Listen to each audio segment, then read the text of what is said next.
Welcome back to my channel, where we uncover the forgotten corners of the past.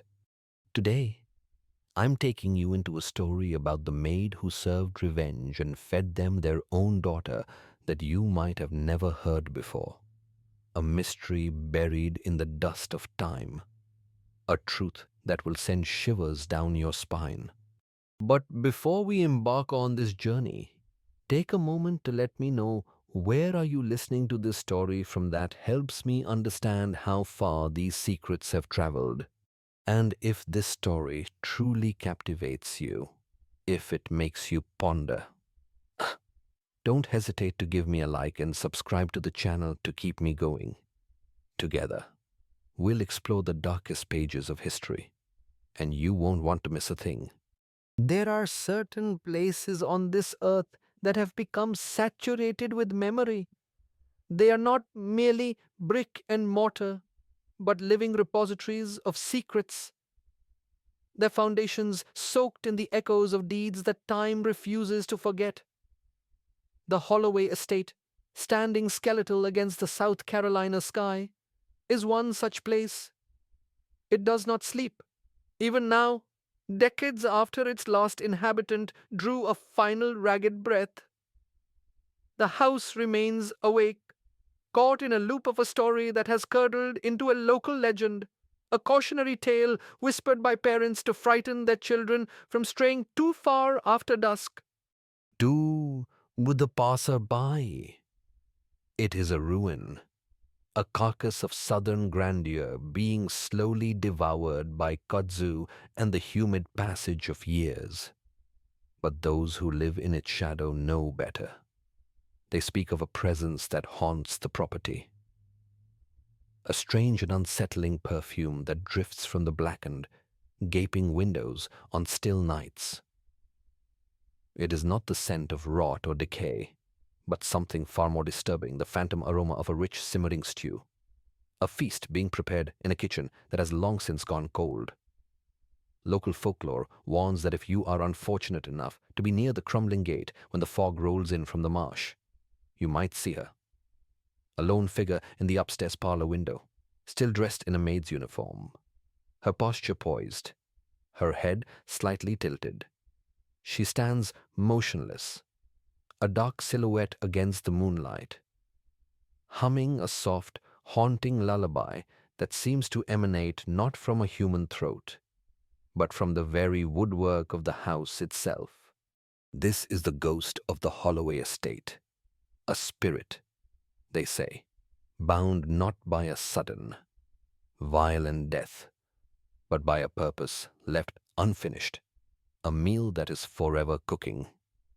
But what truly happened within those walls to birth such a legend? What unspeakable crime could be so powerful as to stain a place for eternity, turning a monument of wealth into a tomb that no one dares to enter to find the answer?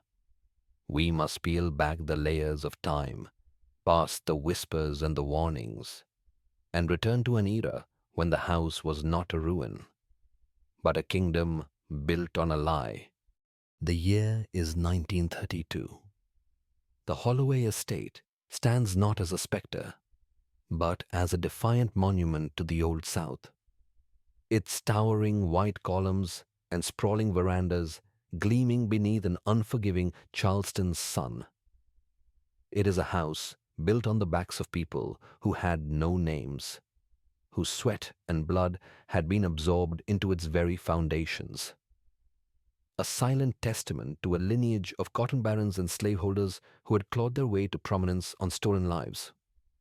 The Great Depression may have been strangling the world outside its wrought iron gates, but within these walls, prosperity felt like a divine right, an eternal truth insulated from the suffering of lesser men.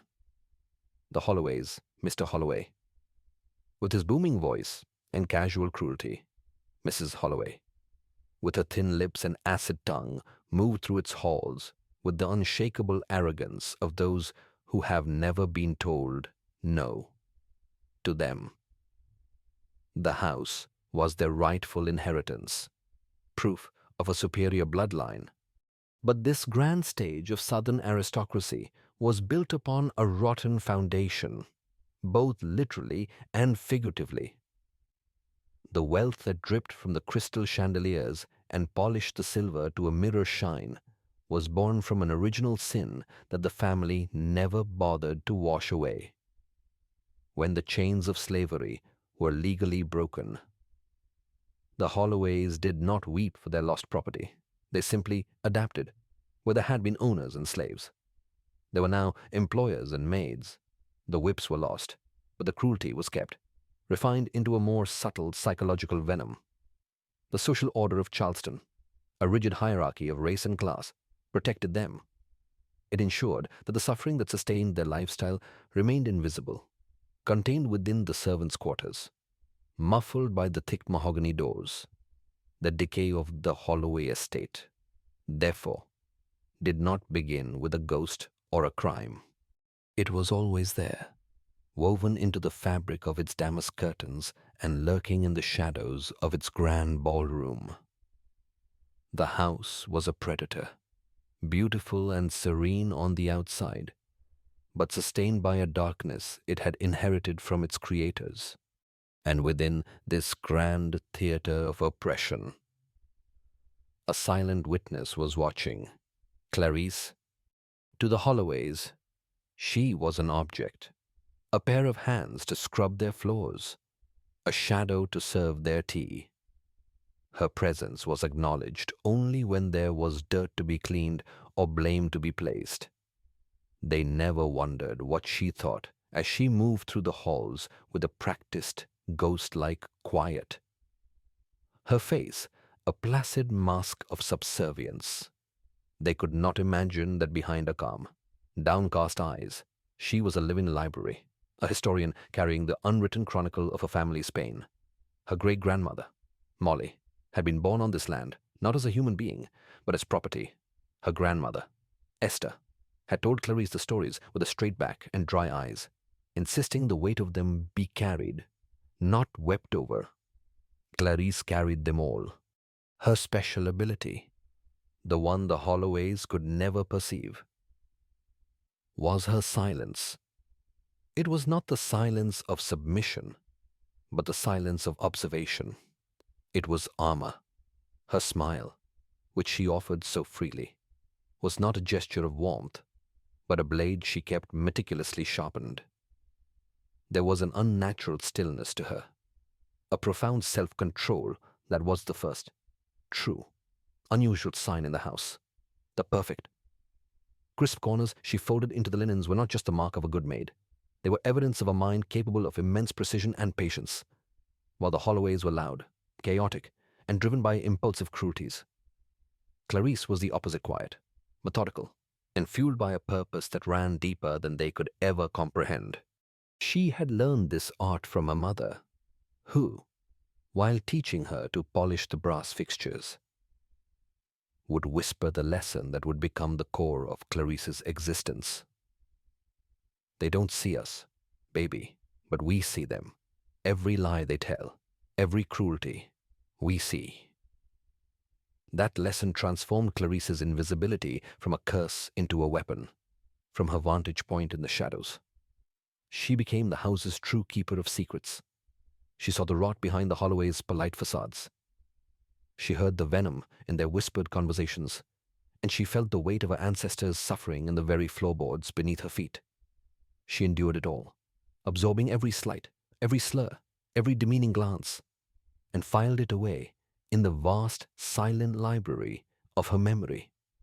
And as she watched the family grow fatter on their own arrogance, a cold, clear understanding began to form within her, a premonition that a debt, passed down through generations of blood and tears, would one day have to be collected.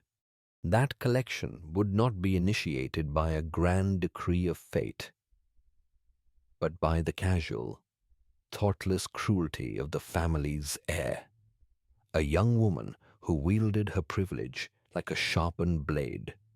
Margaret Holloway, at 19 years of age, was the flawless, horrifying culmination of her bloodline's sins.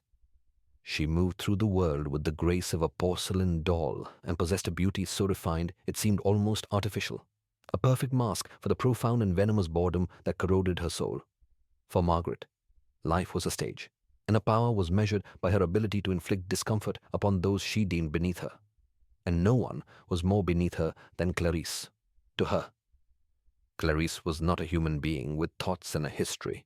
She was a feature of the house, a tool, a plaything. The cruelty, therefore, was never born of anger. It was a sport. It was a series of meticulously crafted performances designed to reaffirm her own existence. She would conduct experiments in dehumanization with a detached, almost scientific curiosity. There were days she would leave a single, muddy footprint on a freshly mopped floor, just to summon Clarice and watch. With a faint, amused smile, as the maid knelt to erase the blemish without a word. Other times, she would hide a silver teaspoon and create a delicate uproar about the staff's untrustworthiness, only to discover it hours later in a place she herself had put it, offering a condescending apology that was itself another form of insult. These were her games, her private theater of cruelty, behind the closed doors of the estate, away from the intermittent and largely indifferent gazes of her parents. These performances escalated. The psychological torment was punctuated by small, sharp acts of physical violence, a pinch on the arm, disguised as a stumble, as Clarice served her tea, a slap, delivered with a smiling whisper of clumsy girl, after Clarice failed to anticipate an unspoken need. Each act was a physical signature of her dominance, a reminder etched not just into Clarice's memory, but onto her very skin. Clarice absorbed it all. Her face remained a placid mask of subservience. Her apologies were always soft and immediate. She never flinched, never allowed a flicker of the inferno within to reach her eyes. The storm that raged beneath her skin was no longer a tempest of grief, but of a cold, calculating fury that was beginning to take shape, solidifying from a formless vapor into something hard and sharp. The inciting conflict, the spark that finally ignited the fuse that had been laid down through generations of resentment, was not a slap or a slur, but an act of profound and intimate desecration. It was an otherwise unremarkable Tuesday evening. Mr. Holloway was complaining about the market, and Mrs. Holloway was lamenting the quality of new linens. In the midst of this mundane theater of privilege, Clarice served a dish that was, for her, a small silent act of rebellion through beauty. A perfectly glazed ham, slow roasted for hours, adorned with sweet, caramelized figs and a glistening honey lacquer that caught the light of the chandelier. It was more than sustenance. It was a moment of pure, unadulterated artistry. A brief flicker of her own soul made manifest on a platter. It was proof that even in this house of decay, she could create something beautiful. She presented it at the table. Mr. Holloway grunted in approval. Mrs. Holloway's thin lips almost curved into a smile. For a fleeting second, a fragile peace settled over the dining room, a truce brokered by Clarice's craft. Margaret watched this, her eyes narrowing. She observed the dish, then her parents, and a look of contemptuous defiance flickered across her features. Without a word, she reached across the table, her movements slow and deliberate, and tipped the entire platter. The ham landed on the Persian rug with a sickening, wet thud. The beautiful glaze, the product of hours of patient work, bled into the expensive wool. The figs scattered like fallen jewels. There was a moment of stunned silence. Then Margaret's tinkling laugh filled the room. "What a shame," she said, dabbing her lips with a napkin. Her eyes locked on Clarice's. "Swamp rats shouldn't try to cook fine food. It only makes a bigger mess." As Clarice knelt to clean the ruin, the sticky sweetness of the glaze clinging to her fingers, something inside her did not just her shift, it fractured. her hands, hidden beneath the folds of her apron, clenched into fists so tight that her nails drew blood from her palms. But her face remained a mask of serene submission. Her movements, as she gathered the desecrated feast, were fluid and graceful. It was in that moment, however, with the scent of wasted artistry filling her nostrils and the laughter of a tormentor echoing in her ears, that the abstract notion of justice crystallized into a tangible, horrifying plan. Margaret had not just destroyed a meal. She had extinguished the last flicker of Clarice's hope for a dignified existence within those walls. She had, in her arrogance, declared herself the main course. From that day forward, the kitchen of the Holloway estate was transformed. It was no longer merely a place of servitude. It had become an alchemist's laboratory, a surgeon's theater, a high priestess's sanctuary. Here, amidst the copper pots and iron skillets, Clarice began to compose a new and terrible recipe: vengeance. She had long understood from her grandmother's stories, was not a dish to be served in a flash of hot rage. It was a slow-cooked stew, crafted with patience, precision, and the finest, most personal ingredients. She began a series of dark rehearsals, subtle experiments designed to test the boundaries of the Holloway's ignorance and to consecrate her tools for the final performance. Her first editions were offerings from the earth. She gathered wild herbs from the deepest parts of the marsh, plants whose names were known only in the folklore of her people. Herbs said to cause not sickness, but a lingering, almost unplaceable bitterness on the tongue, a subtle melancholy in the soul. She wove them into her stocks and broths, watching with detached fascination as the Holloways consumed them.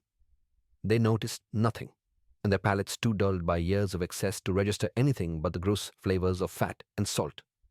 Then she moved to offerings from the dead. From the butcher's refuse, she would acquire animal bones, which she would boil, scrape, and then bake until they were brittle. In the dead of night, she would grind these bones with a heavy stone mortar and pestle. The rhythmic, grating sound was a prayer, a meditation. The fine, white powder, almost like flour, was sifted into the gravies and sauces, a secret ingredient that thickened them with the dust of forgotten things. The pressure inside her was no longer a torment. It was a whetstone against which she sharpened her will. Each meal became a quiet sermon. The most sacred rituals were performed in absolute secrecy. As she stirred the family's favorite oxtail stew, a rich, dark concoction that Mrs. Holloway adored, she would pause. She would take a small, sharp paring knife and make a tiny, precise incision on her fingertip. She would then hold her finger over the simmering pot and let a few drops of her own blood fall, watching them disappear into the swirling broth. It was a dark sacrament, a communion. As the crimson vanished, she would whisper the names of her ancestors into the steam Molly. Esther, her own mother. She was not just feeding the Holloways food, she was feeding their memory, her bloodline, forcing them to internalize the very pain that defined her existence. They tasted nothing. In fact, their appetites grew more voracious. They began to praise her cooking with a newfound, almost desperate enthusiasm. Mr. Holloway would declare her stews the richest in Charleston. Mrs. Holloway would remark on a certain indescribable depth in her sauces. Their compliments were her confirmation. Inadvertent approvals of her dark design, their bottomless hunger, their utter lack of curiosity about the source of their pleasure, was not just their greatest weakness, it was her most essential tool. It was the blindfold that would allow her to serve them the unvarnished truth on a silver platter. Each dish they devoured without question was a quiet rehearsal, steeling her resolve, purifying her intent for a final, terrible supper. The day Margaret mocked the memory of Clarice's mother, casually remarking over breakfast how the old woman had managed to keep such a useless, simple-minded maid for so long. Was the day Clarice knew the time for preparation was over. The girl had crossed the final, sacred threshold from casual cruelty to unforgivable blasphemy. The time for the harvest had come. That night, a storm rolled in from the Atlantic with a fury that seemed biblical, a sentient rage directed squarely at the Holloway estate. It was a tempest of wind and rain that lashed against the tall windows as if trying to break in, as if the heavens themselves had grown tired of witnessing the sins contained within those walls. Thunder cracked the sky open, and the ancient oaks that lined the driveway clawed at the night air like skeletal fingers. Clarice stood by the kitchen window, watching. Her heart did not race. It beat with the slow, methodical rhythm of a funeral drum. It was calm, steady, inevitable. It was past midnight when the screech of tires announced Margaret's arrival. She stumbled from the car, soaked and intoxicated, and slammed the grand front door with a force that seemed to shake the house's hollow heart. When she burst into the foyer, trailing rainwater and the scent of perfume, soured by sweat and gin, Clarice was already there, a silent sentinel waiting in the dim light. "Well, look at the swamp rat," Margaret slurred, her words dripping with the night's successes. "Waiting up like a loyal dog. I hope you've prepared my bed, unless you've been too busy dreaming of—" The words caught in her throat.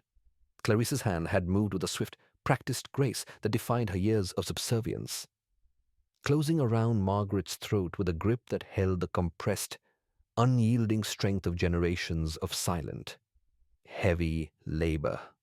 The struggle was shockingly brief. The spoiled girl, who had never lifted a burden heavier than a porcelain teacup, whose muscles were soft and untested, was no match for hands that had scrubbed floors, carried boiling pots, and borne the weight of endless degradation. Margaret's eyes widened in pure, uncomprehending disbelief. Her mouth formed a question that would never be answered. There was no hatred in Clarice's eyes, no rage. There was only a profound, chilling focus as she eased the lifeless body to the floor. The storm outside roared, a deafening chorus that drowned out the final, faint gasps of the girl who had believed herself untouchable. It was not anger that drove Clarice's hands that night. It was duty. It was purpose. It was a recipe, completed at last. By the time the first hint of a bruised, gray dawn threatened the eastern sky, the work was done. Clarice had moved the body to the cold, damp cellar, a place of forgotten things. Her movements were methodical, her mind as clear and sharp as the kitchen knives she had spent weeks honing. The preparation was performed with the solemn reverence of a high priestess at a sacred, terrible altar. Every cut was precise, every action deliberate. She worked through the long, storm-tossed night, her face illuminated by a single lantern, transforming the symbol of a lifelong oppression into the ingredients of a final liberation. She was a chef, an artist, a butcher. She was an avenging angel, washing the sins of the guinness of the house clean in its own blood. The Holloways slept soundly in their fine beds above, their dreams untroubled, oblivious to the fact that the final, most important course of their gluttonous lineage was now resting in the icebox, cleaned, prepared, and waiting patiently to be served. The morning after the storm broke with an unnatural, pristine clarity. The air, washed clean by the violence of the night, was cool and carried the scent of wet earth and pine, a false perfume of innocence laid over a house that now contained an abomination. Inside the Holloway estate, the grand clock in the hall chimed 7, and the rhythm of profound indifference began anew. From her silk-draped bed, Mrs. Holloway's voice, sharp and brittle as spun glass, called for her morning coffee. From his study, Mr. Holloway's baritone barked for his newspaper. Their routines, the sacred rituals of their privileged lives, were unshaken by the unsettling silence emanating from their only child's room. They were masters of denial, a skill passed down through their bloodline, a necessary tool for living a life of luxury built upon a foundation of suffering. Margaret's empty room was not a cause for alarm. It was simply an irritating disruption to the perfect, placid surface of their existence. It was Clarice, moving with the quiet grace of a shadow, who gently introduced the anomaly into their carefully curated world, with a flawless execution of feigned concern, her face a mask of worried devotion. She mentioned softly that Miss Margaret had not returned to her room. She was a brilliant actress, a virtuoso of subservience. When the Mrs. Holloway's lips began to tremble, a grand, theatrical display of maternal distress meant for an audience of one, Clarice was instantly at her side with a lace handkerchief. When Mr. Holloway's face darkened, not with fear for his daughter, but with raw annoyance at the inconvenience, Clarice poured an extra splash of aged bourbon into his morning coffee without being asked. She was the perfect servant, anticipating their needs, comforting their fragile emotions, and all the while directing their narrative. She listened silently from the doorway as they wove their own story, a tapestry of self-serving delusion that was far more palatable than the truth. "She's run off to Charleston. I'm sure of it," Mr. Holloway declared, dabbing at dry eyes. "With one of those useless, penniless boys from the gala. She has no sense." Mr. Holloway readily agreed, slamming his fist on his desk. "She's impulsive, prone to hysterics. She'll come crawling back in a few days, trailing some scandal we'll have to quietly pay to disappear." The relief that settled between them was palpable. They did not for a moment consider calling the authorities. The Holloway name was not to be sullied by common gossip or police reports. Within the space of a single conversation, Margaret's disappearance was reframed from a potential tragedy into a predictable, albeit irritating, social inconvenience in their boundless arrogance. They had handed Clarice the two things she needed most, a seamless cover story and time. All the while, her hands were beautifully steady. Meticulously clean hands were in the kitchen, preparing their breakfast. As the days bled into a quiet, tense weekend, she began the preparations for the presentation of her true, irrefutable evidence. Sunday morning at the Holloway estate had always been a theater of indulgence, a weekly ritual where the family confirmed their own importance through the act of consumption. But this Sunday was different. This Sunday was a day of reckoning. The air in the kitchen was thick, not with the familiar scent of frying bacon, but with something richer, darker, almost primordial. A magnificent, deeply crimson stew simmered in the heavy cast iron pot. A living, breathing entity. Its aroma was a siren's call, a complex tapestry of herbs and slow-cooked meat that curled through the house. It wrapped itself around every gilded picture frame, every velvet drape, silencing the dust motes dancing in the sunbeams. It was a scent that promised not just satisfaction, but transcendence. Clarice stirred the pot slowly, methodically, her reflection wavering in the dark, glistening surface. She was humming a soft tune as she worked, an old simple lullaby her mother had sung to her as a child. It was the same song Margaret used to mock with cruel, childish glee, twisting its gentle melody into a vile parody. Now, as the broth bubbled and thickened, Clarice's hum was a quiet, haunting victory chant, a hymn for the forgotten.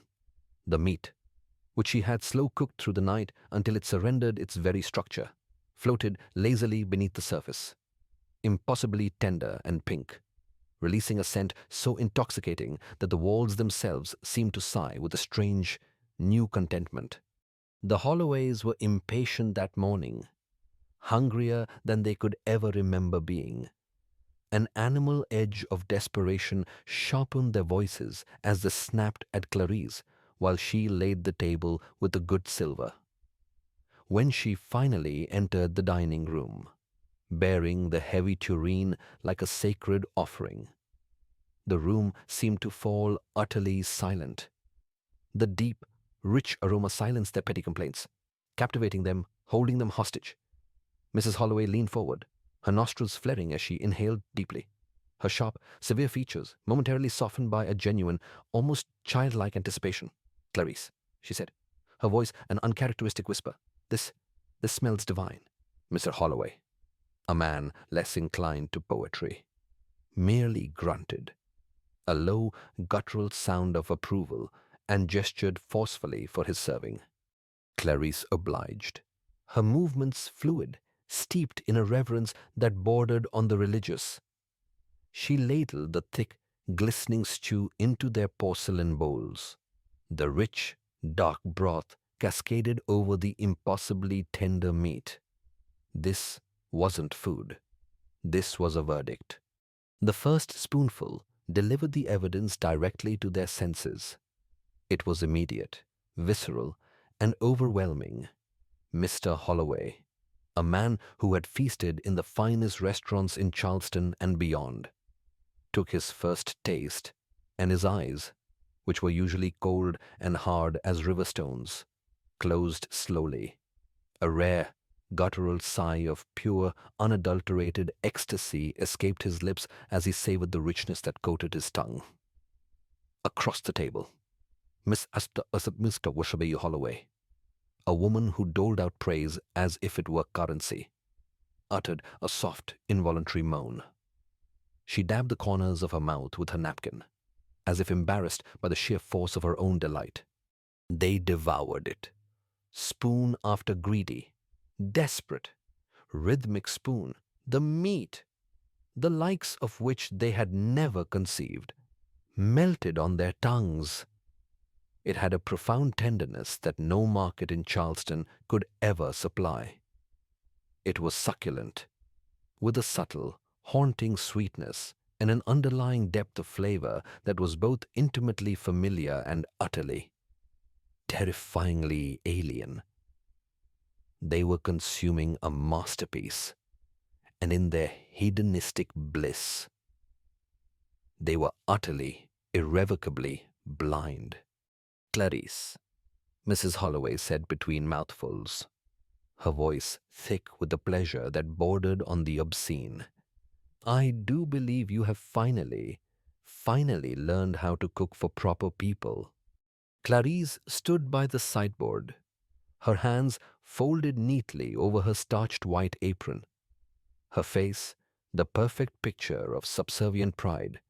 "Thank you, ma'am," she said, her voice as smooth as polished silk. "I'm happy to please." Inside, her heart was a great drum, pounding with the rhythm of generations of silent witnesses watching from beyond the veil. She had spent a lifetime mastering flavors, learning which spices could mask bitterness, which herbs could tease sweetness from the toughest, most unyielding cuts. But on this day, she learned something new. She learned that the taste of poetic justice was the most intoxicating flavor of all. The Holloways never once asked where the meat came from. They did not think to question how she had procured such an exquisite, otherworldly cut when the markets had been closed for days due to the storm. It never occurred to them to wonder what sacrifices had been made to fill their bowls with such sublime perfection. They were too consumed by their own appetites, too enthralled by the meal that had miraculously transformed their usual disdain into clumsy, effusive compliments. Mr. Holloway went back for seconds, then for thirds, his large belly straining against the buttons of his waistcoat as he shoveled each spoonful into his mouth with a mechanical, almost desperate fervor. Miss Holloway, who prided herself on her genteel restraint and delicate constitution, found herself licking her spoon clean, her eyes flickering with a wild, primal hunger that embarrassed her even as she surrendered to it completely. "Clarice, what on earth did you put in this stew?" she finally asked, her voice trembling, caught somewhere between insatiable greed and the first faint flicker of a deep, unnamed guilt. Clarice's smile remained gentle, unwavering. Her gaze was steady. She watched them, her expression serene. As they feasted upon the flesh of their flesh, the blood of their blood, her words were the only confession she would ever need to give. Just a touch of forgiveness. "Mom," she replied, smoothing a non-existent crease in her apron. "And the kind of deep, abiding love that only a family can provide." Neither Mr. nor Mrs. Holloway caught the chilling, multi-layered meaning in her tone. They were too busy consuming, too enthralled by the flavor that filled their mouths and seemed to dull their very memories. Margaret's name was never mentioned at that table. Her absence hung in the air, a thick and unspoken void. But the Holloways did not mourn. They did not have the capacity. Instead, they gorged, filling the empty space she had left with the very essence of her being. Clarice watched them, noticing the small, furtive glances Mrs. Holloway cast toward the empty chair, the subtle, angry twitch in Mr. Holloway's jaw as he filled his bowl one last time. They knew she wasn't coming back. They just had no idea how close she had truly stayed. In the weeks that followed, a strange, bloated lethargy settled over the Holloways. To counter the rising whispers in Charleston about Margaret's prolonged absence, they decided to do what their class had always done. When faced with an inconvenient truth, they decided to throw a party. A grand dinner party. A lavish affair to display their wealth and project an unassailable image of normalcy. For the Holloways, it was a performance. For Clarice, it was the final, public unveiling of their sin. The invitations were written in gold-inked cursive. Charleston's elite arrived in a cascade of silks and pearls bankers whose fortunes were built on foreclosures. Plantation heirs dripping with inherited jewels, and their wives. Women who spoke in soft, honeyed tones but wielded gossip and cruelty like surgical instruments. They filled the grand dining room, choosing to be blind to the bloated, caricatured appearance of their hosts, or the slight, persistent tremor in Mrs. Holloway's hand as she raised her glass in a welcoming toast. Clarice moved among them, a ghost in plain sight, as she served the first course. But as the guests began to eat, the house itself began to confess. It started not as a sound, but as a feeling, a sudden, inexplicable cold spot that drifted through the room, a chill that had nothing to do with the evening air. A guest paused, his soup spoon halfway to his lips, his expression flickering with a faint, searching unease. Then came the whispers, faint at first. They were like the rustling of silk, easily dismissed, but they grew, weaving through the chandelier's crystal droplets, curling around the guest's ears like a cold, spectral breath. They carried a name, a single word repeated in a soft, sorrowful cadence, Margaret. The guests began to pale, their polite smiles fraying at the edges. But the Holloways, lost in a world of their own monstrous appetite, remained oblivious. Their focus was narrowed to the plates before them, their hunger a grotesque, all-consuming force. Then came the main course, a magnificent roast, golden and glistening on a silver platter. Clarice carved it with a deliberate, reverent slowness, each slice a silent incision into the Holloway legacy. But as the guests took their first bite, a shared, silent wave of revulsion spread across the table. The meat, though impossibly tender, left a lingering bitterness on their tongues, a spectral aftertaste of profound sorrow that no amount of expensive wine could cleanse. They exchanged nervous, questioning glances. The whispers in the room grew bolder now, their cadence tightening into a chilling, rhythmic chant that only the guests and Clarice seemed to hear. Margaret. Margaret. Margaret. The room had become the stage for a grotesque and terrifying spectacle. At the head of the table, Mr. and Mrs. Holloway tore into the roast with a fervor that bordered on the animalistic, their faces slick with grease, their movements clumsy and urgent.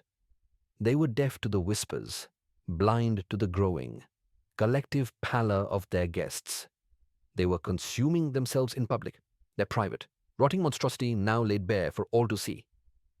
The guests, trapped between the rigid rules of decorum and a rising tide of primal dread, began to make their excuses. A sudden, splitting headache, an urgent, early morning. They fled, their faces ashen, their footsteps hurried and loud in the sudden, vast silence of the house. They would not speak of what they heard or tasted that night to do, so would be to admit their own proximity to an unspeakable darkness. But they would remember. Their silent, collective flight was the only verdict the Holloways would ever receive from the world they sought to impress. It was a social execution, a final, damning judgment delivered not by a court of law, but by their own horrified peers. As the heavy oak door closed behind the last fleeing guest, the great house fell into a heavy, expectant silence. The performance was over. Only the sound of chewing remained, a wet, rhythmic grinding that echoed in the vast, empty dining room. The Holloways were now utterly and completely alone, abandoned by the world, left to feast on the remnants of their own desecrated bloodline. In the days that followed the disastrous dinner party, the great oak door of the Holloway estate was bolted from the inside, and the heavy velvet drapes were drawn against the judgment of the sun. The house sealed itself off from the world, transforming from a monument of privilege into a private, suffocating universe. A tomb for the living. Charleston society, having delivered its silent, chilling verdict, simply and efficiently looked away. The Holloways had vanished from public life, but inside their self-imposed prison, their final agonizing act was just beginning. Their hunger, once a symbol of their power, a tool of their indulgence, had metastasized. It was no longer a desire, but a monstrous, sovereign force, a physical manifestation of the moral void that had defined their lives. It was a gnawing, agonizing compulsion that erased every other thought, every other feeling, every last vestige of their humanity.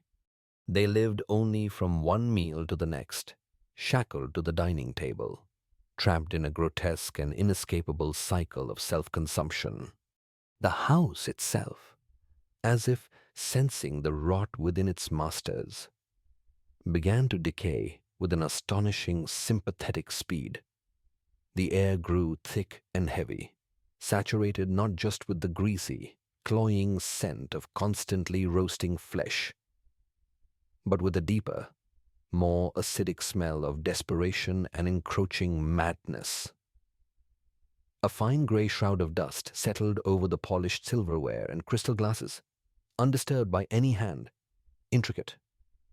Silver cobwebs were spun across the faces of the ancestral portraits that lined the grand staircase, as if to blind the eyes of the past from witnessing the final degradation of their lineage. The grand mirrors, once a source of vanity for Mrs. Holloway, grew clouded and seemed to reflect back a distorted, more monstrous version of the figures who passed before them. The house was actively participating in their collapse, becoming the stage and the audience for their final, private hell. And Clarice was its serene, silent architect. She continued her work, her movements graceful, her smile never faltering. She was no longer their servant. She was their keeper, the warden of their bespoke prison, She prepared meals for them, smaller now, but imbued with an even greater, more potent concentration of their own decaying essence.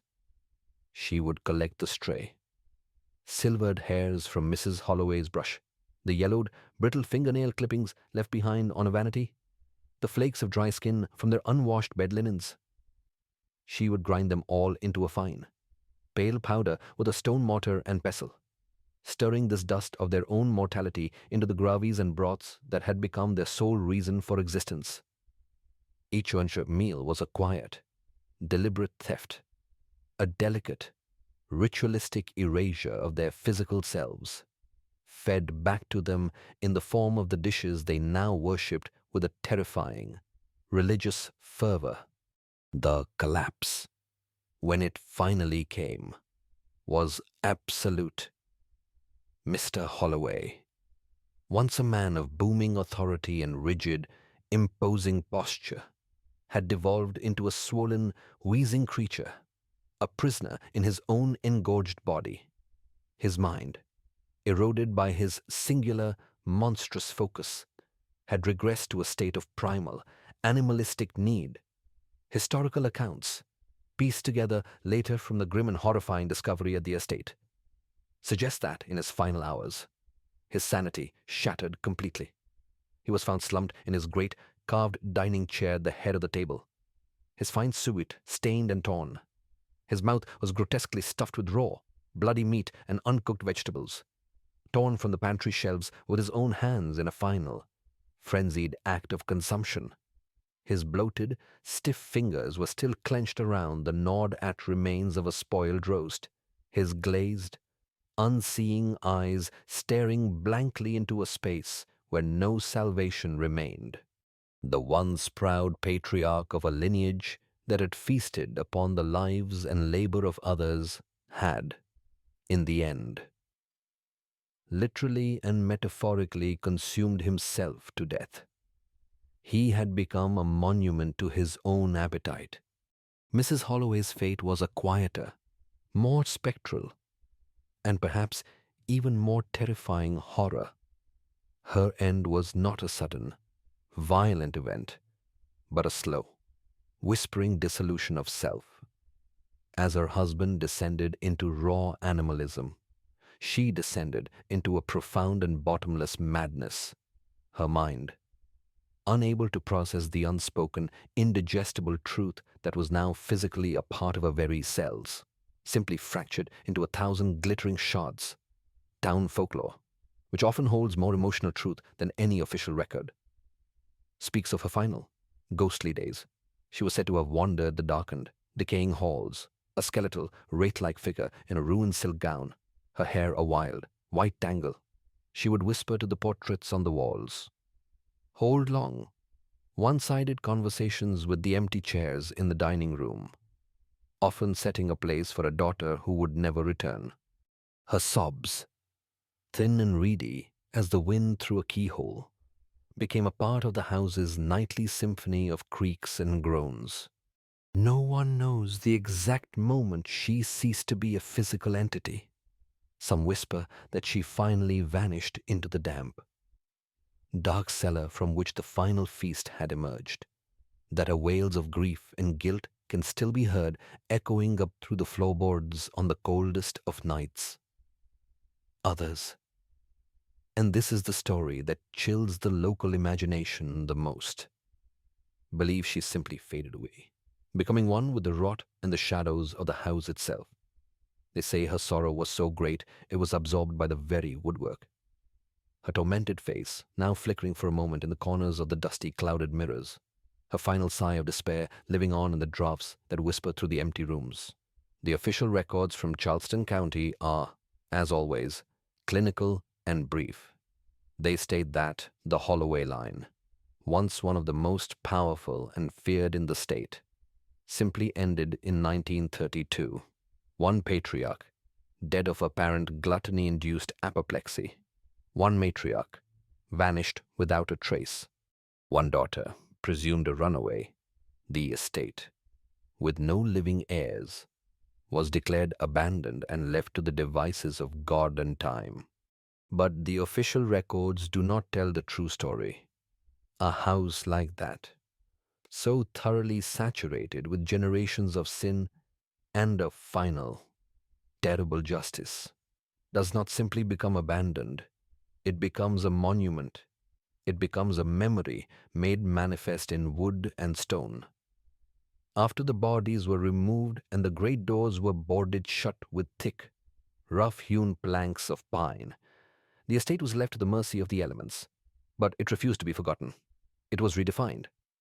The once gleaming floors became permanently stained, not with blood, but with the invisible, greasy residue of guilt and denial. The walls, which had once echoed with cruel, condescending laughter, now absorbed the silence of the surrounding woods, amplifying it into something heavy, watchful, and intelligent. The house was no longer a dwelling. It was a tombstone. And it had a story to tell to anyone brave or foolish enough to listen. And what of Clarice, the silent, brilliant architect of this perfect, horrifying collapse? Her name appears nowhere in the official accounts. To the law, to the recorded history of Charleston, she was as invisible in the aftermath as she had been during her long years of servitude.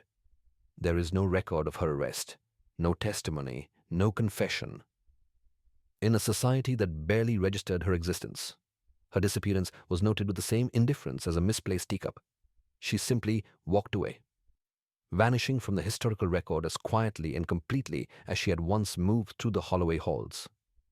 But those who know the real story, the one whispered around hearths on stormy nights when the wind howls like a grieving woman, do not believe she ever truly left.